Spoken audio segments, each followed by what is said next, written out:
Halo sahabat Komsos Setanah Air, jumpa lagi bersama saya di channel YouTube Komsos Paroki Santo Yosef Fakfak. Di episode ini, saya akan berbincang-bincang dengan salah satu orang muda Katolik yang energik, penuh semangat, punya segudang prestasi, juga keren, dan tidak lupa sukses di dalam karirnya. Selamat pagi Bapak. Selamat pagi Mbak, apa kabar? Tadinya saya yang mau bertanya, Bapak apa kabar? Tapi karena sudah keduluan, jadi kabar baik Bapak. Kalau Bapak apa kabar? Kabar baik, puji Tuhan, kita sehat semua. Jadi ini saya nervous, pemirsa. Ya, jadi untuk lebih dekat dengan sahabat Komsos, saya minta dengan hormat Bapak Riko untuk memperkenalkan diri secara langsung ke sahabat Komsos. Baik, selamat pagi, salam sejahtera, shalom, sahabat Komsos. Hari ini saya Letnan Kolonel Armet Riko Ricardo Sirait. Jabatan saya sebagai Kepala Staf Korem 182 Jasironim yang ada di Kampung Kiat, Kabupaten Fakfak. Saya sudah berada di satuan ini hampir 1 tahun bersama-sama dengan seluruh masyarakat Fakfak. Kebetulan Korem ini membawahi 4 kabupaten. Ada Kabupaten Fakfak, Kaimana, Manowari Selatan, dan Kabupaten Teluk Bintuni. Jadi ada beberapa tempat yang sudah saya kunjungi selama 1 tahun penugasan saya di sini dan bertemu dengan saudara-saudara seiman Katolik yang berada di beberapa wilayah tersebut. Demikian mungkin perkenalan awal. Baik Bapak, izin saya panggil Bang Riko aja. Setuju. Jadi biar kita lebih kelihatan akrab di sahabat Komsos dan juga tentunya lebih kelihatan awet muda. Ya. Sepakat itu, betul. Ya. Bang Riko, kalau saya boleh tahu aktivitas sehari-hari di Korem ini ngapain aja?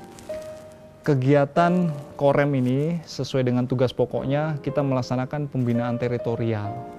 Kita melakukan komunikasi sosial dengan masyarakat, dengan program-program yang memang sudah dibuat dari pusat, dari TNI maupun dari Mabes Angkatan Darat yang kemudian dijabarkan oleh Kodam.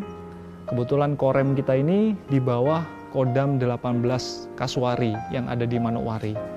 Nah, sebagai salah satu bagian dari wadah satuan pelaksananya, kita melaksanakan kegiatan yang sifatnya membina teritorial. Pembinaan teritorial itu meliputi seperti komunikasi anjang sana dengan tokoh-tokoh masyarakat, dengan kegiatan-kegiatan bakti sosial, bakti TNI yang kita lakukan bersama-sama masyarakat supaya masyarakat merasakan kehadiran negara di wilayah yang kita bina saat ini. Itu kurang lebih. Kalau asal suku. Asal. Jadi biar nggak penasaran, karena pasti banyak yang penasaran ini. Iya. Bang Riko ini. Kalau bisa dibilang saya asal Indonesia asli. Kenapa? Orang Indonesia asli. Karena campuran dalam arti ayah saya dari Sumatera Utara, dilihat dari fam saya Sirait. Sudah langsung ketahuan ya? Sudah ketahuan, pasti dari Batak. Pasti dari Korea Utara katanya, bukan Sumatera Utara, tapi dari Korea Utara. Berarti sebutan opa juga ini berarti, opa Korea? Opa, tapi Sumatera Utara. Yeah. Sedangkan ibu saya dari Jawa Timur, kemudian saya besar di Bali, di Denpasar, dan keluarga sebagian besar sekarang tinggalnya di Bekasi. Jadi sudah campur-campur, sudah luar biasa, ya? Lengkap. Luar biasa, Bapak. Posisi sekarang di Papua. Iya, berarti Bapak Sumatera Utara, Ibu Jawa Timur, besar di Bali, keluarga di Bekasi, tugasnya di Papua. Tugasnya di Papua. Berarti jadi dari Sabang sampai Merauke. Indonesia Raya. Iya, merdeka. Nah, ini mungkin pertanyaan yang paling mendasar. Mengapa memilih masuk TNI? Mengapa? Pada awalnya, waktu itu saya masih SMA. Saya kebetulan SMA di Magelang, SMA Taruna Nusantara. Saya melihat kehidupan disiplin, kehidupan militer itu sangat-sangat lekat dengan saya. Didikan orang tua saya yang penuh dengan keteraturan, penuh dengan tepat waktu dan sebagainya itu menjadi bagian hidup saya yang tidak bisa dilepaskan. Sehingga setelah saya masuk SMA dan melihat banyak senior, banyak rekan-rekan ingin menjadi tentara, saya pun sangat tertarik. Sehingga saya memutuskan berprofesi menjadi seorang prajurit TNI pada waktu itu. Dan puji Tuhan, setelah lulus SMA, saya mendaftar calon taruna pada waktu itu, calon taruna Akmil, lulus pada tahun 97. Akan tetapi ada program, ini sebenarnya pertanyaan berikutnya nanti ya. Ada program yang membuat saya tidak dididik di akademi militer yang ada di Magelang. Jadi pendidikan saya pada waktu itu setelah lulus, dinyatakan lulus, saya pendidikan militernya di akademi militer yang ada di Amerika Serikat. Sehingga ya mungkin itu jalan Tuhan.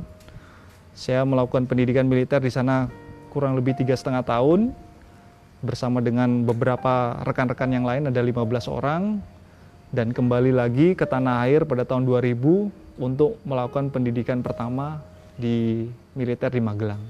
Kurang lebih seperti itu kenapa saya ingin jadi tentaranya. Jadi karena Bang Riko-nya udah masuk ke pertanyaan berikutnya, jadi saya juga langsung masuk ke pertanyaan berikutnya. Ini ada titipan pertanyaan dari adik-adik Komsos Junior. Oke. Nah, jadi mereka itu nitipin pertanyaannya gini, susah nggak masuk Akmil? Tidak ada yang susah, tidak ada yang mustahil. Semua harus dilakukan dengan belajar, bekerja, dan berdoa. Ada tips-tips khususnya tidak? Atau trik-trik gitu? Tipsnya mungkin menjaga kesehatan atau tinggi badan atau mungkin nilai. Oke, kalau secara persyaratan memang ada persyaratan administrasi yang harus dipenuhi seperti tinggi badan minimal, kemudian kesehatan, mata tidak boleh minus, paru-paru, darah, dan sebagainya itu harus dalam kondisi yang sehat secara jasmani dan rohani. Dan ada juga persyaratan awal yaitu fisik dalam arti kemampuan untuk melakukan push up, pull up, lari selama 12 menit, renang. Itu menjadi bagian dari persyaratan awal untuk masuk menjadi tentara. Di samping itu ada nilai-nilai akademis yang harus dipenuhi, khususnya untuk menjadi taruna Akmil ya. Karena taruna Akmil ini berarti sasarannya dia akan menjadi golongan perwira langsung setelah lulus. Ada juga selain Akmil ada calon bintara. Untuk calon bintara ini mungkin persyaratan secara akademis, secara psikologi dan sebagainya mungkin agak lebih mudah dibandingkan menjadi calon taruna Akmil. Dan demikian seterusnya sampai dengan golongan tamtama. Berarti tadi Bang Riko sudah menyebutkan harus memiliki paru-paru yang sehat. Di antaranya tidak boleh mengkonsumsi miras dan juga merokok. Mungkin begitu? Setuju. Iya. Sampai sekarang saya tidak pernah merokok dan saya sudah tidak pernah minum minuman keras untuk menjaga kesehatan tubuh kita. Jadi adik-adik Komsos di mana saja berada, khususnya adik-adik Komsos Junior Paroki Santo Yosef Fakfak yang bercita-cita masuk Akmil, tadi kurang lebih Bang Riko sudah menjelaskan trik dan tips buat masuk Akmil. Nah, sekarang kita masuk ke riwayat pendidikan. Ini kalau saya lihat kan di belakang nama Bang Riko ini kan gelarnya banyak nih. Saya sampai takut salah ucap. Jadi biar Bang Riko aja yang menjelaskan satu-satu nih. Baik, saya seperti yang saya sampaikan di awal tadi, saya mengikuti pendidikan umum dan pendidikan militer di Amerika tahun 97, itu menempuh gelar sarjana S1. Jurusan yang saya ambil adalah Computer Information System, atau kalau digelar Bachelor of Science. Itu pada tahun 2000 saya lulus, kemudian pada tahun 2015 saya mengambil S2, Master di Australia, yaitu Master of Military and Defense Studies. Jadi pendidikan umum saya sampai di level S2 saja dulu. Baru sampai S2 ya, berarti sebentar bisa S3 lagi nih Pak. Sampai S4 kalau perlu. Yang penting jangan sampai S-teler. Ya, selanjutnya kalau kita lihat kan Indonesia ini kan dengan beragam agama. Pandangan Bang Riko terkait toleransi beragama itu seperti apa? Toleransi beragama, saya bersyukur saya berada di Kabupaten Fakfak yang dikenal dengan satu tungku tiga batu.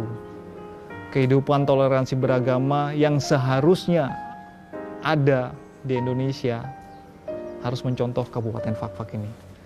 Jadi ketika umat Muslim merayakan sekarang ini sedang ibadah puasa, maka umat Nasrani menghargainya dengan tidak melakukan kegiatan-kegiatan yang mengganggu ibadah yang sedang dijalankan oleh umat Muslim. Demikian pula beberapa waktu yang lalu saya lihat ada pada pembangunan masjid. Ternyata di sini panitianya malah dari umat Nasrani. Iya, biasanya seperti itu bentuk yang sangat luar biasa, bentuk suatu wujud toleransi, wujud kebersamaan antar umat beragama yang saling menghargai dan saling mendukung satu sama lain.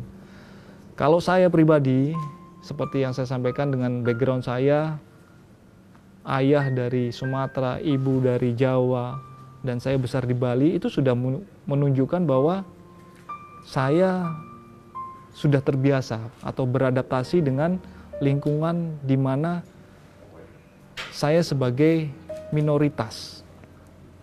Saya beragama Katolik tapi besar di Bali yang umat sebagian besar adalah umat Hindu.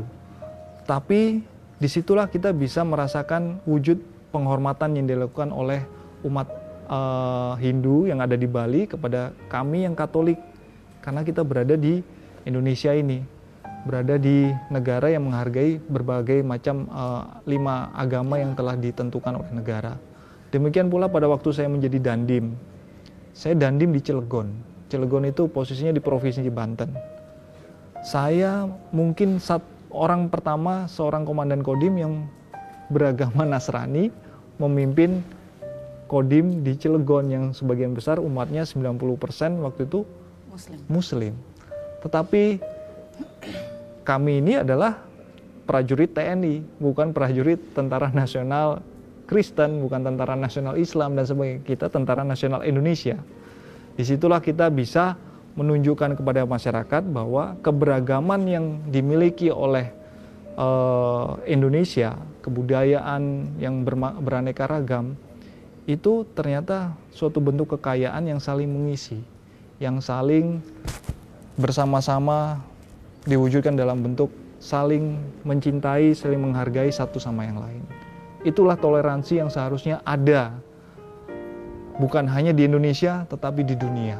Tidak perlu lagi membeda-bedakan, mengkotak-kotakkan antara si hitam dengan si putih, antara si kuning dengan si merah, dan seterusnya, antara si rambut lurus dengan si rambut keriting. Tidak perlu. Disitulah toleransi, apalagi yang sangat sensitif di bidang agama. Luar biasa memang ya, patut untuk dicontohi. Nah Bang Riko, sebelum bertugas di Korem 182 Jazirah Onim ini, sudah pasti kan pernah bertugas di tempat lain. Iya. Mungkin bisa diceritakan setelah lulus Akmil yang dari Amerika itu, terus bertugas di mana saja? Baik. Setelah saya lulus dari pendidikan pertama TNI pada waktu itu tahun 2001, saya bertugas selama 2 tahun di Bandung sebagai salah satu staf di kantor Pusimpur.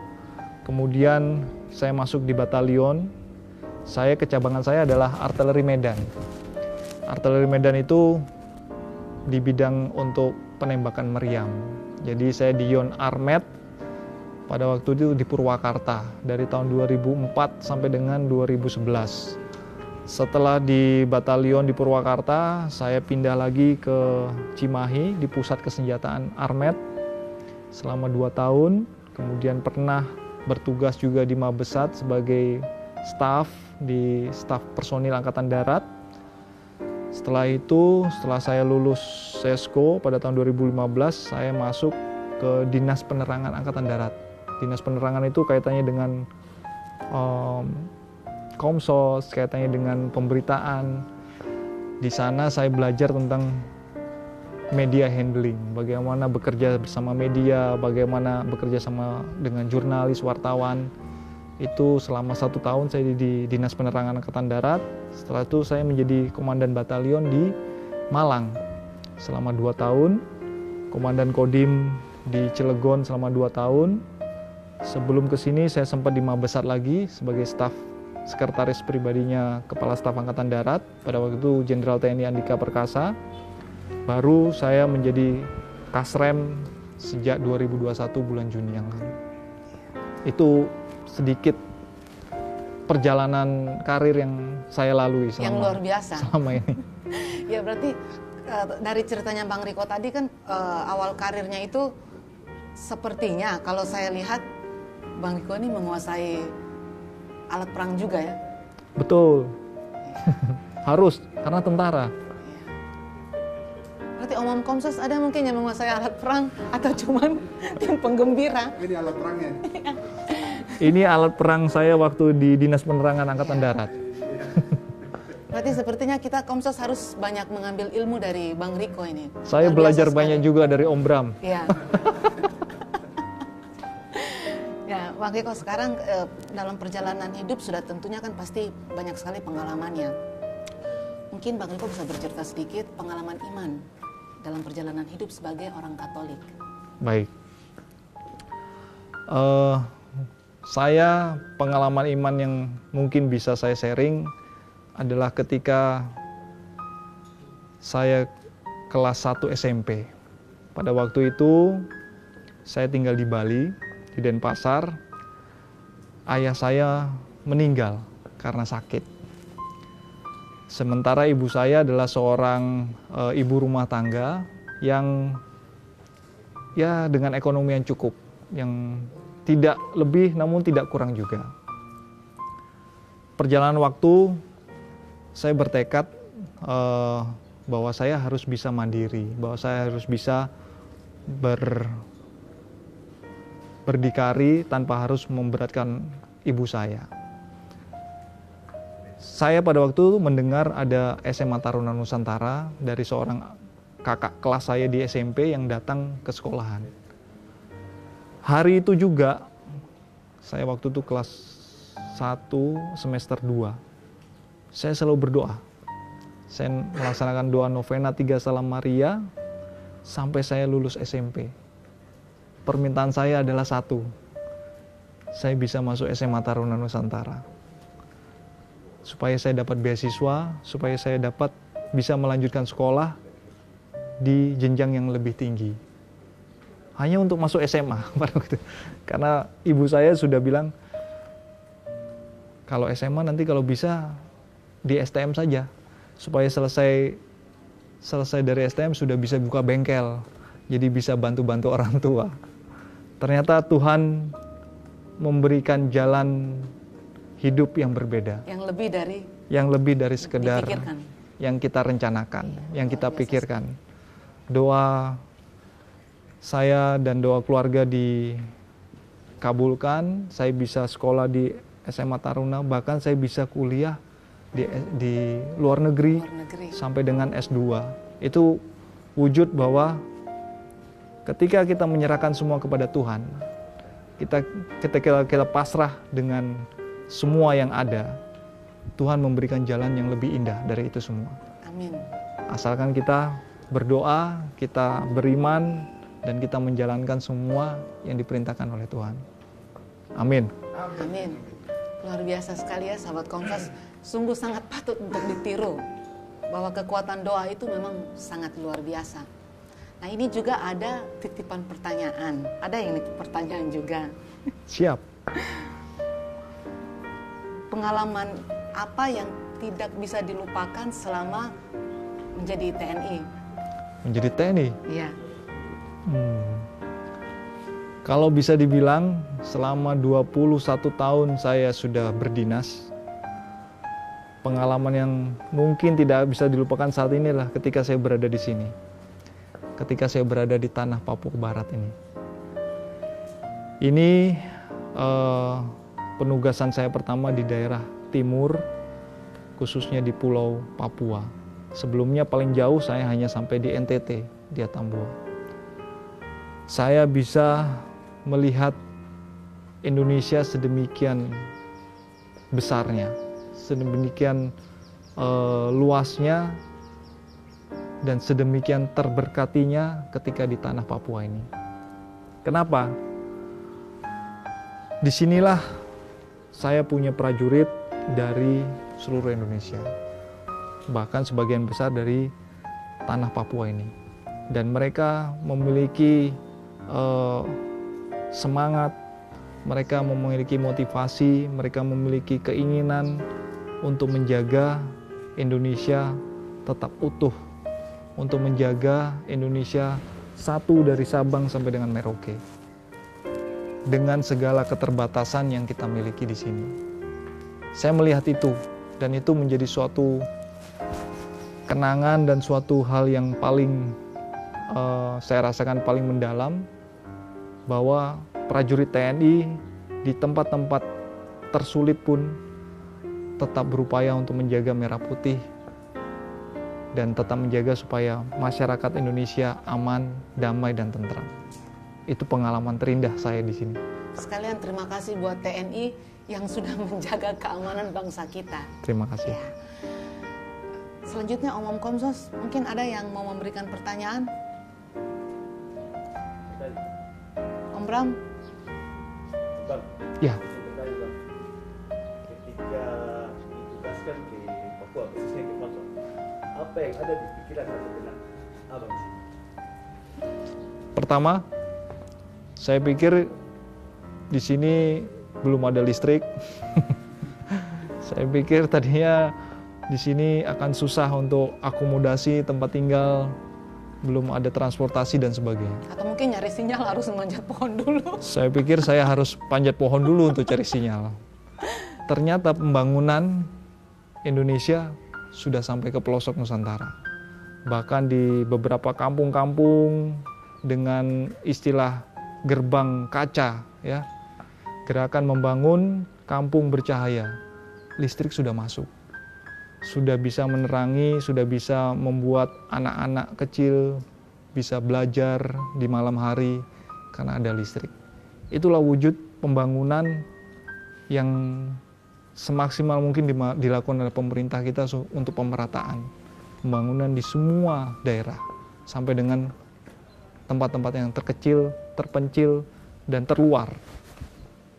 Sudah terjamah oleh pemerintah. Dan saya bangga menjadi TNI karena bisa merasakan itu semua, khususnya di Papua ini. Berikutnya, Om Erwin. Atau mungkin Om Erwin mau tanya, masih bisa mendaftar Akmil atau tidak? Boleh. Tentara tituler nanti Iya. jadinya. Ini korban-korban gagal Akmil ini.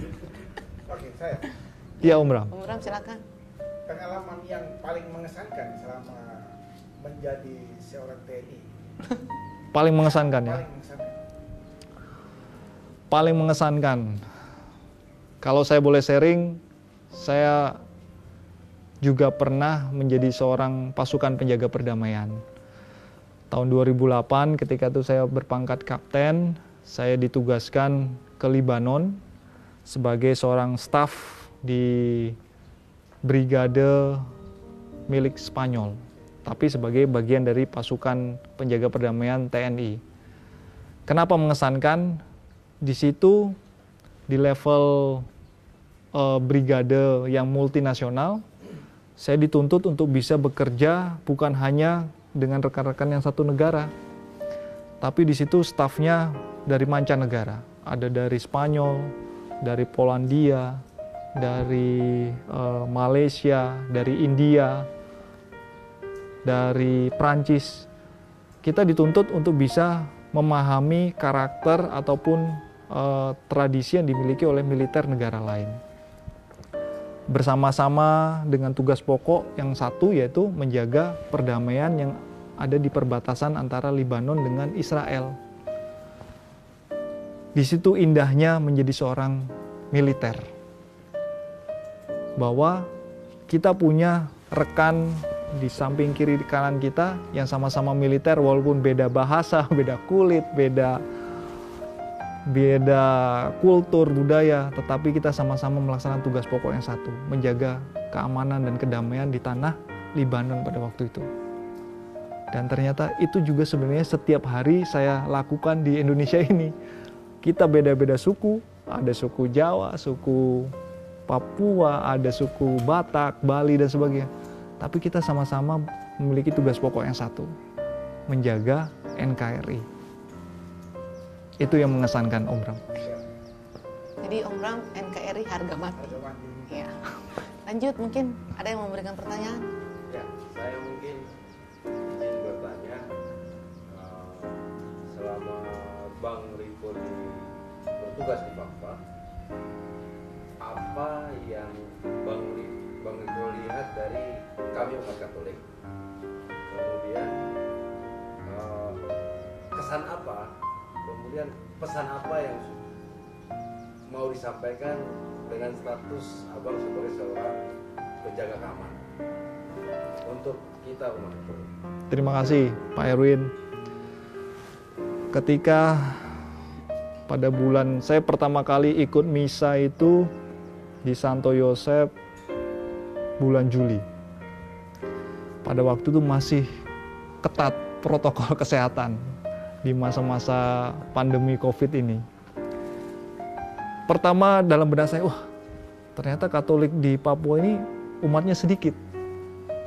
Kenapa? Karena jarang, ya bukan jarang, memang diatur oleh pemerintah pada waktu itu tidak boleh terlalu banyak yang hadir, dibatasi. Setelah sekian bulan, kemudian pandemi juga sudah semakin bisa diatasi, banyak umat Katolik yang sudah vaksin dan sebagainya, sehingga bisa memenuhi syarat untuk diselenggarakan misa secara lebih banyak atau normal. Di situ saya lihat, ternyata umat Katolik yang ada di Fakfak ini sangat-sangat solid dan banyak. Saling kenal satu sama lain, saling menyapa, bersama-sama ibadah, ketemu pada waktu misa ataupun di luar pun menyapa. Itu yang saya rasakan, tidak hanya di gereja tetapi di luar pun kita punya kekerabatan sebagai saudara seiman yang sangat kuat, yang saling mendukung. Ini suatu nilai yang sangat positif, dan gereja dalam hal ini pastor paroki dan seluruh dewan gereja harus menjaga, harus bisa memelihara kerukunan maupun keakraban yang dimiliki oleh sesama umat Katolik maupun dengan yang lain. Dan saya sangat salut sekali, impresi saya pertama, 1 tungku 3 batu itu ternyata benar dan benar-benar dijaga, dipelihara oleh seluruh masyarakat Fakfak, termasuk umat Katolik. Terima kasih. Ya. Selanjutnya, di kesempatan ini mungkin Bang Riko bisa membagikan motivasi serta semangat kepada orang muda Katolik, khususnya OMK Paroki Santo Yosef, untuk terlibat aktif di gereja, atau mungkin lebih bersemangat untuk melayani. Baik, rekan-rekan mudika, muda-mudi Katolik, saya kalau boleh saya berpesan, menjadi domba ataupun menjadi umat Tuhan, dalam hal ini berada di lingkungan Katolik, adalah suatu keberuntungan yang luar biasa. Kenapa? Kita sudah diterima oleh Tuhan Yesus sebagai penyelamat kita, dan kita sudah diterima sebagai bagian dari umat Nasrani yang sangat-sangat besar yang ada di dunia. Saya sudah pernah ke Vatikan 2 kali, dan saya kalau boleh sharing, menjadi umat Katolik kelebihannya adalah memiliki keimanan dan memiliki rasa cinta kasih yang sangat-sangat besar. Kita harus bisa memupuk itu dengan apa? Dengan rajin beribadah, rajin datang ke gereja, menjadi kur, menjadi muda-mudi Katolik yang aktif di kegiatan-kegiatan aktivitas gereja, khususnya sekarang masa-masa Prapaskah maupun mendekati Natal nanti. Ikutlah dalam kegiatan-kegiatan yang sifatnya sosial, keagamaan, dan bisa bermanfaat bagi masyarakat yang ada di sekitar kita. Bukan hanya untuk sesama umat Katolik, tapi untuk masyarakat secara luas. Mengapa? Disitulah kita bisa mewujudkan bahwa cinta kasih yang diajarkan oleh Juru Selamat kita itu bisa kita tunjukkan, bisa kita tampilkan kepada dunia. Saya Katolik, tapi saya berguna, saya bermanfaat bagi semua orang. Itu yang bisa mungkin saya titip pesan buat adik-adik OMK yang ada di Santo Yosep. Mudah-mudahan bisa menggugah dan bisa membuat muda-mudi kita semakin aktif di gereja. Ya Mbak ya? Ya. Mudah-mudahan. Jadi adik-adik OMK, jadilah orang Katolik yang bermanfaat bagi orang Sesama. banyak. Ya. Bang Riko mungkin sekalian mau mengucapkan terima kasih buat orang-orang yang luar biasa yang mungkin sudah berperan sepanjang perjalanan hidup atau mungkin karir. Kita silahkan.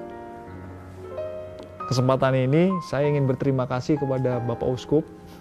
Kemarin sempat bertemu dan sempat merayakan hari ulang tahun gereja yang ke-84 kemarin ya, bersama-sama.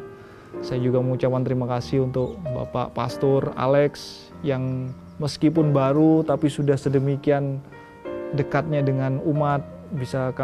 Saya pun merasa sangat dekat dengan beliau sebagai pastor paroki. Kemudian termasuk pada saudara-saudaraku Komsos yang hari ini bisa mampir ke kantor Korem.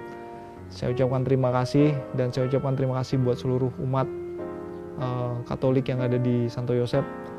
Tetaplah menjadi garam dan terang bagi kita semua, bagi masyarakat, sehingga kita bisa bermanfaat dan diterima oleh masyarakat yang lain. Terima kasih. Ya. Demikianlah bincang singkat sahabat Komsos. Terus tonton channel Komsos Paroki Santo Yosep Fakfak. Jangan lupa like, komen, dan subscribe, karena subscribe itu gratis, dan juga subscribe dari Anda itu sangat memotivasi kami untuk terus berkarya dan membuat konten-konten yang lebih berkualitas. Terima kasih Bang Riko sudah meluangkan waktu hadir bersama kami di channel YouTube Komsos. Terima kasih. Semoga sehat selalu dan sukses selalu. Amin. Amin. Dadah.